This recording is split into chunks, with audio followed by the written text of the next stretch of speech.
গণহত্যাকারী শেখ হাসিনা মানবজাতির কলঙ্ক, তাকে কখনোই ক্ষমা করা যাবে না বলে মন্তব্য করেছেন বিএনপি মহাসচিব মির্জা ফখরুল ইসলাম আলমগীর। জুলাই গণ অভ্যুত্থানের বর্ষপূর্তি উপলক্ষে মাসব্যাপী কর্মসূচির অংশ হিসেবে জিয়া উদ্যানে বৃক্ষরোপণ কর্মসূচির উদ্বোধন করে তিনি কথা বলেন। মির্জা ফখরুল বলেন, জুলাই শহীদদের জন্য কিছু করতে না পারলে জাতি ক্ষমা করবে না। দুর্নীতিমুক্ত এবং উদার গণতান্ত্রিক রাষ্ট্র প্রতিষ্ঠায় সরকার প্রতিশ্রুতি অনুযায়ী নির্বাচন দেবে বলেও তার আশা। কামরুজ্জামান রাজীবের রিপোর্ট। সব মশার বিরুদ্ধে সুরক্ষা দিতে এলো বসুন্ধরা এক্সট্রিম অ্যারোসল, মশার বিরুদ্ধে এক্সট্রিম সুরক্ষা। জুলাই গণ অভ্যুত্থানের বর্ষপূর্তি উপলক্ষে মাসব্যাপী কর্মসূচির অংশ হিসেবে রাজধানীর জিয়া উদ্যানে বৃক্ষরোপণ কর্মসূচির উদ্বোধন করেন বিএনপি মহাসচিব মির্জা ফখরুল ইসলাম আলমগীর। এতে বিএনপি নেতারা অভিযোগ করেন, জুলাই যোদ্ধাদের জন্য কিছু না করে কেউ কেউ জুলাই চেতনাকে ব্যক্তিগত সম্পত্তি হিসেবে ব্যবহার করছে।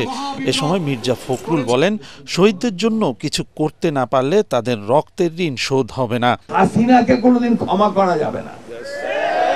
হাসিনা হচ্ছে মানব জাতির একটা কলঙ্ক। হাসিনা হচ্ছে মায়েদের একটা কলঙ্ক। আমাদেরকে প্রথম কাজ হবে এদের বিচার করা। দ্বিতীয় কাজ হচ্ছে এই যে পরিবারগুলো, ওই যে মা যে তার ছেলেকে দেখে স্বপ্ন দেখেছিল যে তার দুঃখ দূর হবে, সেই পরিবারগুলোর পুনর্বাসনের ব্যবস্থা করা।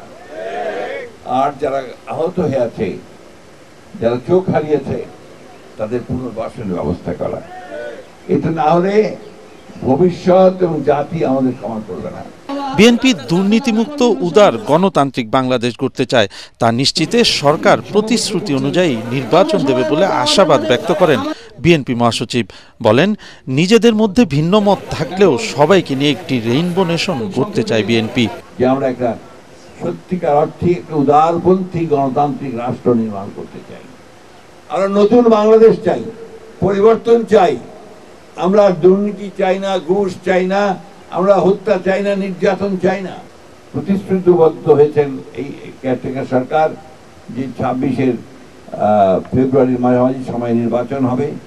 সেই নির্বাচনের মধ্য দিয়ে আমরা জনগণের একটা সরকার তৈরি করতে পারবো। জুলাই আন্দোলনে আহত ও শহীদ পরিবারের পুনর্বাসনে বিএনপির পক্ষ থেকে বিশেষ ফান্ড তৈরির ঘোষণা দেন বিএনপি মহাসচিব। কামরুজ্জামান রাজীব, এটিএন বাংলা, ঢাকা।